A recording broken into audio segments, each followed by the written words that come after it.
ओम नमः शिवाय। शिवजी सदा सहाय। ओम नमः शिवाय। गुरुजी सदा सहाय। ओम नमः शिवाय। शिवजी सदा सहाय। ओम नमः शिवाय। गुरुजी सदा सहाय। जय गुरुजी, जय शुक्राना मेरे गुरुजी। अनंतम अनंतम अनंतम शुक्राना मेरे गुरुजी महाराज का। हर दिन का शुक्राना, हर पल का शुक्राना, हर श्वास का शुक्राना। जो दिया उसका शुक्राना, जो नहीं दिया उसका भी शुक्राना, जो देंगे उसके लिए भी अनंतम अनंतम अनंतम शुक्राना मेरे गुरुजी महाराज का। अपनी उपस्थिति फील कराने का शुक्राना, अपनी संगत बनाने का शुक्राना, अपनी चरणी लगाने का शुक्राना मेरे गुरुजी महाराज। शुक्राना मेरी प्यारी प्यारी संगत का, जो मेरे सत्संग बड़े मन लगा के बड़े ध्यान से सुनती है और कहीं ना कहीं मेरे लिए अरदास भी करती है, जैसे मैं भी अपने संगत के लिए अरदास करती हूँ। तो संगत जी, काफ़ी टाइम से मैं अपना सत्संग शेयर नहीं कर पा रही थी, क्योंकि कुछ किराए पे रहती हूँ तो कुछ शिफ्टिंग का हो रहा था और काफ़ी और भी कई चीज़ों को लेके टेंशन चल रही थी। तो क्षमा करें मेरे गुरुजी महाराज कि मैं काफ़ी टाइम से सत्संग नहीं कर पाई।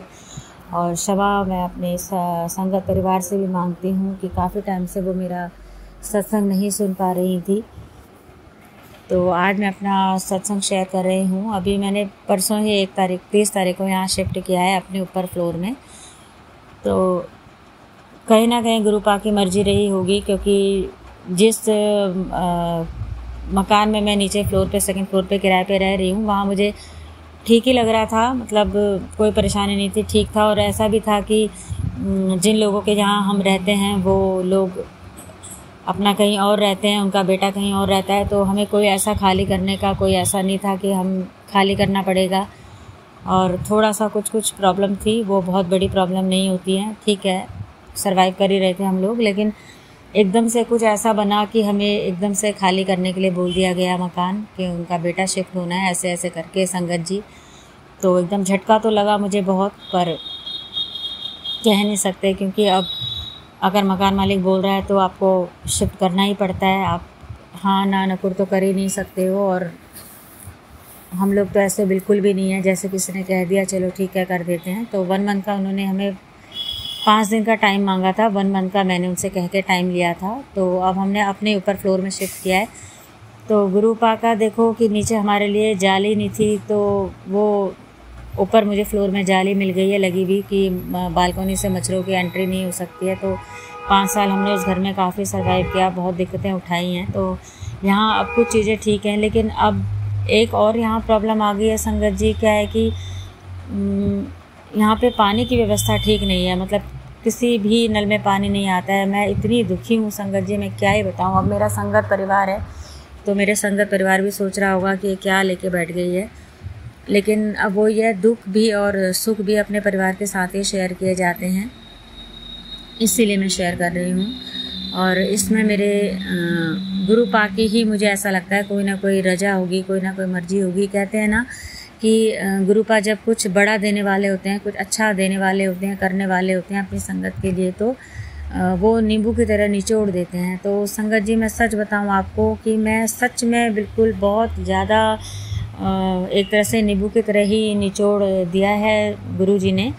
क्या है कि आप कुछ अच्छा करने वाले होंगे, हो सकता है मेरा अपना मकान हो जाए या कुछ, वो गुरु जी ही जानते हैं, मुझे नहीं पता है। तो अभी जब मैं यहाँ आई हूँ तो मैं इतनी थक गई हूँ कि मैं, आप देखो 4-5 दिन से मैं सत्संग भी नहीं कर पा रही थी। और डेली मन में आता था कि मैं सत्संग सुनूं, सत्संग करूं। ना ढंग से मैं पूजा पाठ कर पा रही हूँ, ना मैं अपने गुरु पा की कुछ मतलब कर पा रही हूँ। मतलब बहुत ज़्यादा दिक्कत आ रही थी यहाँ पे। तो पानी की व्यवस्था नहीं है, एक जगह अगर नल खोलते हैं तो 3 जगह से पानी नहीं आता है। मतलब अब क्या ही बताएं संगत जी, बहुत दुखी। तो मैंने आज गुरु पा से बोला कि गुरु पा, आपने मेरे लिए तो अच्छा, मतलब आपने तो मेरे लिए कुछ अच्छा ही सोचा होगा, अच्छा ही किया जो नीचे से मुझे ऊपर वाले मकान में आपने शिफ्ट किया। यहाँ जाली भी है, थोड़ा ज़्यादा उजाला है, थोड़ा अच्छा है, काफ़ी चीज़ें हैं। लेकिन ये क्या गुरु पा की यहाँ पानी की दिक्कत है, यहाँ ये दिक्कत है, वो दिक्कत है। और मतलब ये एकदम से अचानक से क्या हुआ गुरु पा, तो मैं गुरु पा से ही बोल रही थी। तो संगत जी, आप यकीन नहीं करेंगे, मैं ऐसी बालकनी में खड़ी हुई थी और अपना एक प्लांट है वो बाहर की तरफ लगा रही थी। इतने में ही मेरे को मोर की आवाज़ आने लग गई, जबकि यहाँ मोर आने का तो कुछ है ही नहीं। संगत जी, आप यकीन करना मेरी बात पे कि यहाँ मोर आने का कुछ नहीं है, क्योंकि पूरी भरा हुआ है सारा, मतलब कंजस्टेड एरिया है, सारे लोग रहते हैं, जंगल का नामो निशान नहीं है, कहीं कहीं पर पार्क दिए हुए हैं। ये मैं वेस्ट विनोद नगर में रहती हूँ, मैं वहाँ की बात बता रही हूँ, नियर बाय मयूर विहार। तो यहाँ पे दूर दूर मतलब अपने अपनी कॉलोनी में पार्क दिए हैं, या एक मेन रोड पे 1-2 पार्क हैं, लेकिन ऐसा जंगल नहीं है कि जहाँ पे मोर आए। लेकिन मेरे को मोर की कंटिन्यूसली 15-20 मिनट तक आवाज़ आई है संगत जी। और मतलब मैंने अपने हस्बैंड को फटाफट से बुलाया, मैंने कहा अपने पति अंकल को कि आप जल्दी बाहर आओ, ये मैं इतनी अपसेट हूँ, मैं अंदर ही अंदर घुट रही हूँ, अंदर ही अंदर रो रही हूँ कि ये मतलब पानी की सुविधा नहीं है, टॉयलेट बाथरूम में पानी की सुविधा नहीं है, मैं कैसे कपड़े धोऊँ, 5-6 दिन से कपड़े हैं, ये सारी चीज़ें। और मकान मालकिन बिल्कुल हाथ खड़े कर दे रही है कि भाई सारा कुछ तो ठीक था, ये है वो है, और तुम अपना देख लो, तुम पैसा लगा लो, फिर चाहे किराए से काट लेना, अगले महीने से फिर आप अपना खुद देखना। मतलब इतना रूडली इस तरह से बोल रहे हैं कि तुम इतना महंगा किराया भी ले रहे हो, 10,500। कोई हम जैसे मिडिल से भी मिडिल क्लास लोग होते हैं, हम लोग एक जने का नौकरी पे हम लोग रहते हैं, तो हम इतना दे रहे हैं, उसके बाद भी हमको इस तरह से सुनाया जाता है कि अगले महीने से फिर आप खुद देख लेना, हम एक पैसा नहीं लगाएंगे। ये सारी चीज़ें जो हमारी ऑनर है उनकी मेरे दिमाग में खटक रही थी बहुत ज़्यादा। तो मैं बहुत ज़्यादा अपसेट थी संगत जी, बहुत ही ज़्यादा, मैं बता नहीं सकती आपको।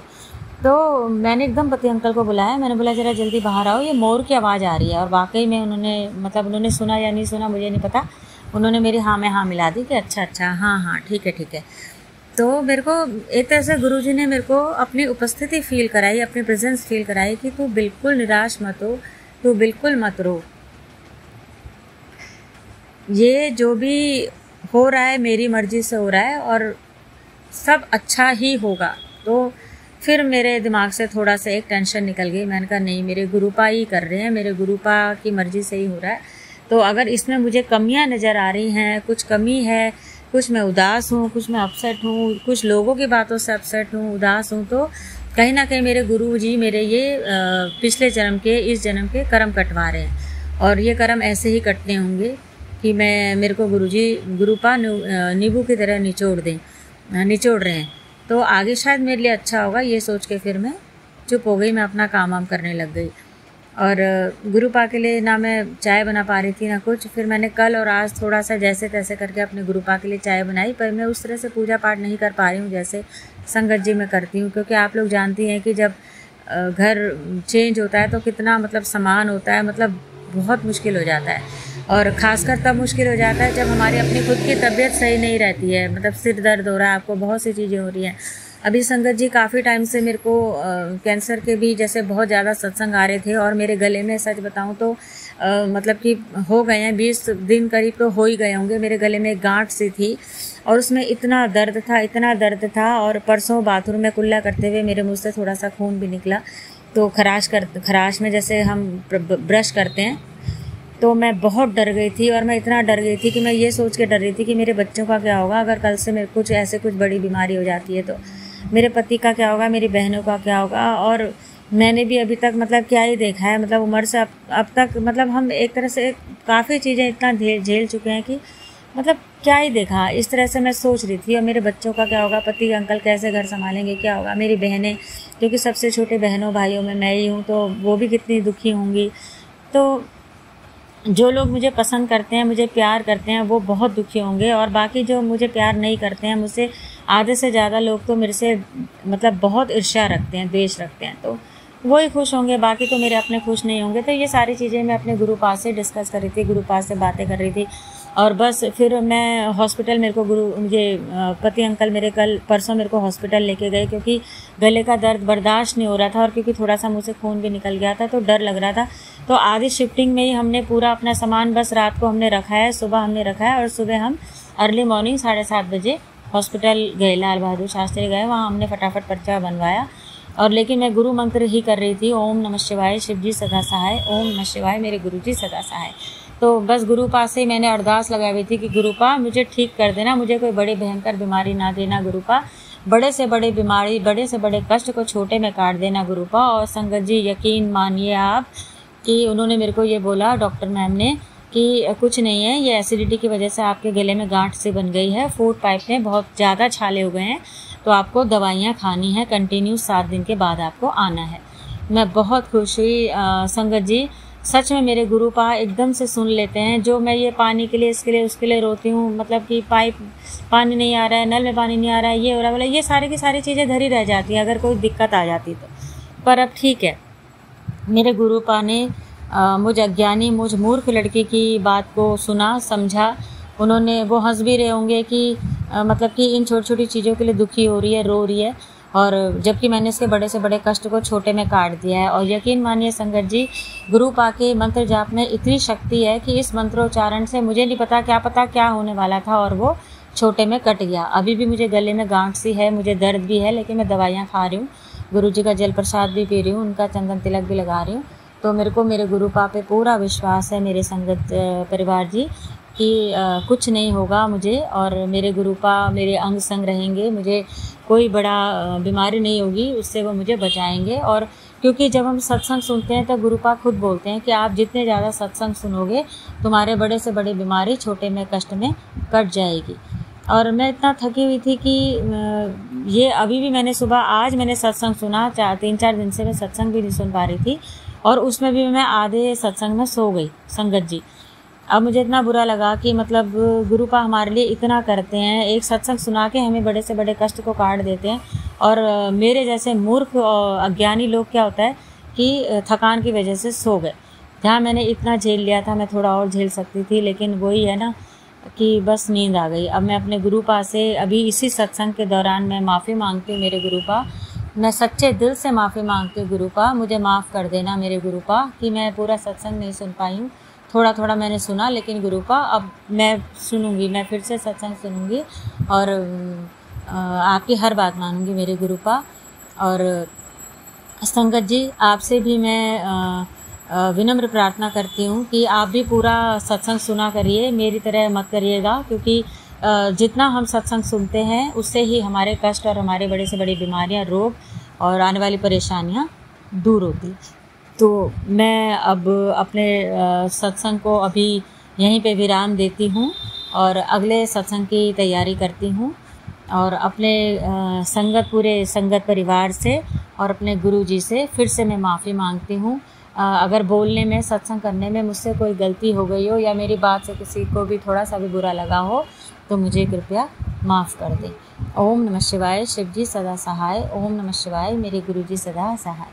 जय गुरु जी, जय गुरु जी, जय गुरु जी।